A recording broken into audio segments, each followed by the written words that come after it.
दक्षिण बस्तर का दंतेवाड़ा ज़िला है और दंतेवाड़ा ज़िले में इस समय हम लोग किरंदुल में हैं और किरंदुल में हम लोग पहुँचे हैं जहाँ वहाँ आसपास मेरे आयरन ओर्स की माइंस हैं और मैं जहाँ खड़ा हूँ वो एक ब्रिज है। ब्रिज के नीचे एक नदी आती है।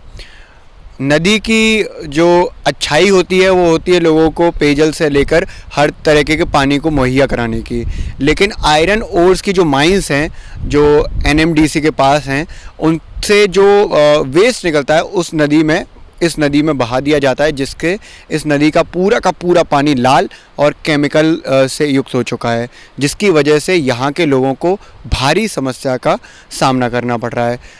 पीने के लिए पानी की दिक्कत हो रही है, जो दैनिक कार्य हैं उनमें भी दिक्कत हो रही है। मेरे साथ इस समय मंगल हैं, मंगल कुंजम यहाँ के जो स्थानीय मुद्दों को बहुत ही बेहतर तरीके से जानते हैं। मंगल, क्या जो बेसिक समस्याएं वो हैं यहाँ? क्योंकि यहाँ पे 60 वर्षों से यहाँ पे एनएमडीसी कंपनी माइंस कर रही है। आप देख सकते हैं यहाँ पे पूरे पहाड़ में ऊपर में प्लांट लगी हुई है और वो जो ऊपर में माइनिंग करता है, फिर उसके बाद वो जो वेस्ट मटेरियल का जो पानी है वो पूरा ये इस नदी पे बह करके आता है, जिससे इस नदी का जो पानी है जिसमें लौहचूड़, छोटे छोटे लौहचूड़ है और साथ में केमिकल मिला हुआ पानी है, तो ये पानी जो है हजारों गाँव को प्रभावित होते हुए ये नदी बह करके दंतेवाड़ा की ओर चले जाती है। दंतेवाड़ा के संकनी और डंकनी माई जी के मंदिर के जस्ट नीचे में मिलती है ये नदी, वहाँ पे जा कर के इंद्रावती नदी में मिलती है। तो यहाँ पे बच्चे नहाते हैं या तो फिर गाय बैल यहाँ पे पानी का उपयोग करते हैं, तो वो सीधे तौर पे मतलब एक श्रम रोग वगैरह जो बच्चे नहाते हैं तो वो पूरे स्किन में प्रॉब्लम आता है। और साथ ही साथ में इसी पानी को लोग नहाने धोने के लिए भी, पीने के लिए भी उपयोग करते हैं। आप देख सकते हैं यहाँ जस्ट सामने में अभी हम लोग देख रहे थे, वहाँ से जस्ट नदी के किनारे में एक तो गड्ढा खोद के है ना लोग पानी का उपयोग कर रहे हैं जो यहाँ के आदिवासी हैं, जबकि उनकी जंगल है, उनका ज़मीन है। तो एनएमडीसी यहाँ पे एक डायमंड जुबली इस साल काफ़ी बड़े स्तर पे मनाया गया। डायमंड जुबली किस चीज़ की? वो लोगों ने 60 वर्ष पूर्ण किए हैं माइनिंग करके, तो लोगों ने 60 वर्ष पूर्ण होने का डायमंड जुबली मनाया है।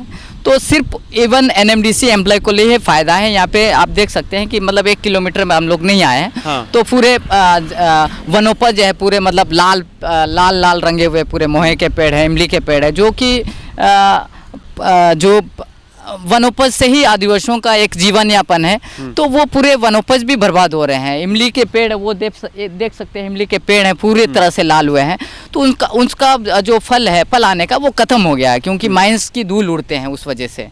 और साथ ही साथ में एसआर यहाँ पे माइनिंग कर रही है, वो पूरे मतलब पेड़ पौधे नुकसान हो रहे हैं, तो मतलब लोगों को कुछ भी फायदा नहीं है और डायमंड जुबली जो है मना रहे हैं लोग यहाँ पे। अच्छा, हम लोग वास्तव में एनएमडीसी जब गए थे तो वहाँ पर तो कॉलोनी बहुत अच्छे से डेवलप है, सारी सुख सुविधाएं मुहैया कराई गई हैं, और वहाँ से ही 1 किलोमीटर दूर आते हैं तो ज़मीनी हकीकत कुछ बदल जाती है। एनएमडीसी ने कुछ गाँव को भी तो सीएसआर के तहत क्या कहते हैं गोद लिया होगा, जिसका विकास करने के लिए उन्हें ठानी होगी और कर रहे होंगे।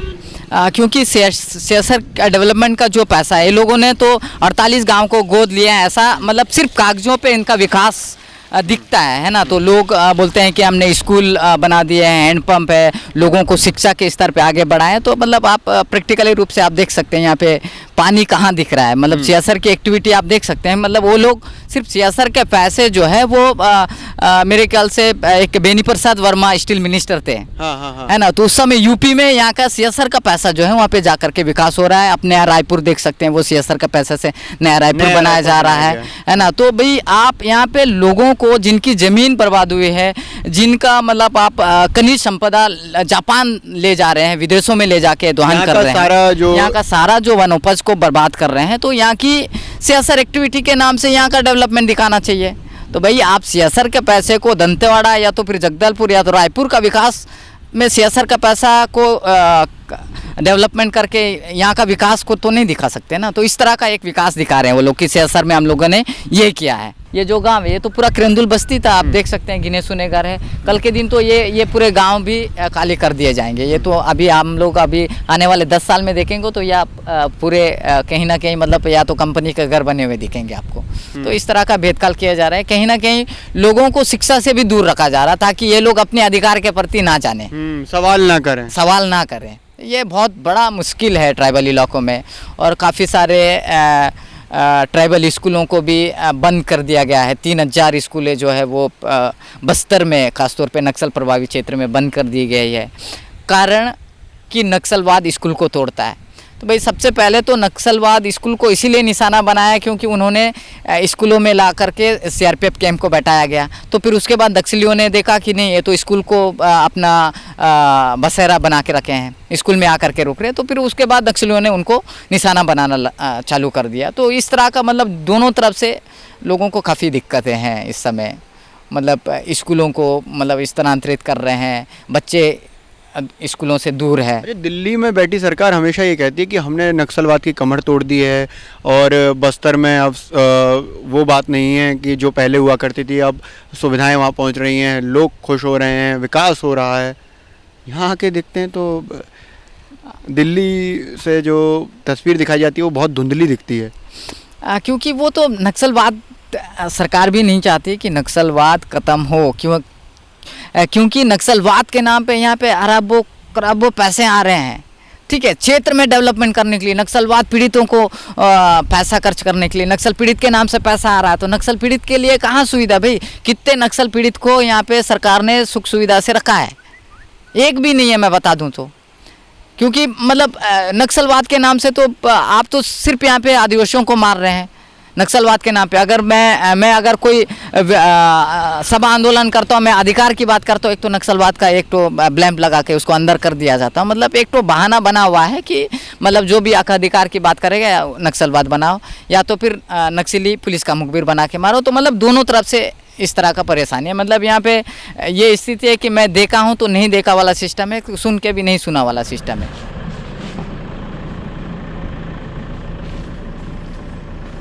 अपनी साइड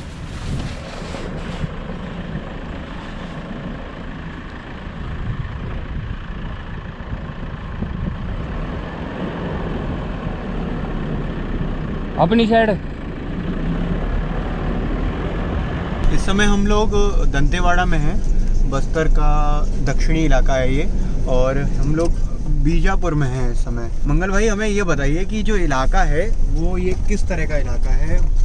मतलब हमें जितनी अभी तक जानकारी है उसमें ये बताया गया कि ये नक्सलाइट प्रभावित इलाका है। हाँ जी, आप देख सकते हैं कि हम लोग मेन रोड से मुश्किल से 1 किलोमीटर दूर आए हुए हैं। हाँ। और रोड अभी बड़ी मुश्किल से रोड जा रहा है। हाँ। कि पूरे मतलब रोड भी बना हुआ नहीं है और आसपास में कोई नज़र भी नहीं आ रहा है। तो मतलब कहीं ना कहीं आप देख सकते हैं कि मतलब मेन रोड से अगर डेवलपमेंट नहीं हुआ है, रोड नहीं है जाने के लिए, तो कहीं ना कहीं ये पूरा माओवाद प्रभावित इलाका है। और आने वाले आगामी विधानसभा चुनाव इस पूरे इलाके में बहिष्कार के बैनर पोस्टर लगे हुए आपको दिखेंगे, क्योंकि अभी ये पूरा नक्सल अफेक्टेड एरिया है। और आप देख सकते हैं कि मतलब विकास नहीं हुआ तो कहीं ना कहीं मतलब माओवादियों का इलाका समझ सकते हैं हम लोग। और ये मतलब कि पूरी तरह से अगर हम देखें तो ये गड्ढे इतने बड़े बड़े हैं कि गाड़ी यहाँ से निकलना मुश्किल हो रही है।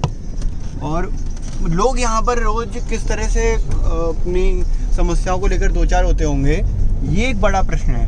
क्योंकि जब हम एक दिन के लिए आ रहे हैं तो हम परेशानी को देख रहे हैं कि जो 10 मिनट का रास्ता है वो 1 घंटे में कवर हो रहा है, लेकिन जो लोग रोज़ यहाँ रह रहे होंगे उनको तो रोज़ परेशानी हो रही होगी। हाँ जी, बच्चे वो जो बड़ी नदी है, मतलब अभी एक पाइप लगा करके पुलिया बना रहे हैं। तो आप देख सकते हैं बच्चे, छोटे छोटे बच्चे उधर से स्कूल से आ रहे हैं। तो मतलब उन बच्चों के लिए क्या तकलीफ होती होगी, बाजार जाना या तो फिर स्कूल जाना। तो ये सारे तो गड्ढे खोदे हुए मिल रहे हैं। तो कहीं ना कहीं मतलब सरकार की नाकामी देख सकते हैं हम लोग कि बेरमगढ़ एक ब्लॉक मुख्यालय से हम लोग 1 किलोमीटर की दूरी पे हैं अभी इस समय। तो विकास नाम पे कोई चीज़ तो दिख नहीं रहा है। जिस प्रकार से आज़ादी के 70 साल में मेक इन इंडिया की बात करता है इंडिया में जो बड़े बड़े राजनेता, तो यहाँ तो बिजली भी नहीं दिख रहा। आपको कहीं दिख रहा है यहाँ पे बिजली की खंभे ही नहीं दिख रहा है। मुझे बिजली छोड़िए, मुझे कुछ नहीं दिख रहा है यहाँ पर। ये विकास की बात करना तो मुझे नहीं लगता कि हम एक इंडिया में एक बहुत बड़ा चीज। मैं अपने दोस्त फैजल से कहूँगा कि वो जो कैमरा चलाते हैं सामने से दिखाएं जो एक गाड़ी चल रही है, तो आगे पीछे कुछ नहीं है। ये दंडकारण्य वन है पूरा का पूरा, और इस वन में हम लोग जा रहे हैं। जहाँ हमें पहुँचना है वहाँ बताया जा रहा है एक बहुत बड़ा कार्यक्रम हो रहा है, एक मेला लगा है जो आदिवासियों का मेला है, उसको हम देखने जा रहे हैं।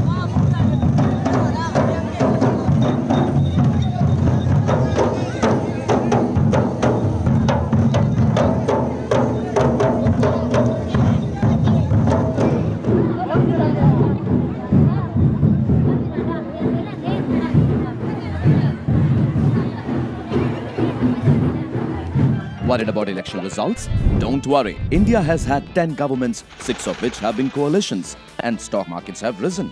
Elections don't matter. Log on to quantumamc.com to know more. Quantum Mutual Fund. Investor first. Hamesha. Mutual fund investments are subject to market risk. Please read all scheme-related documents carefully.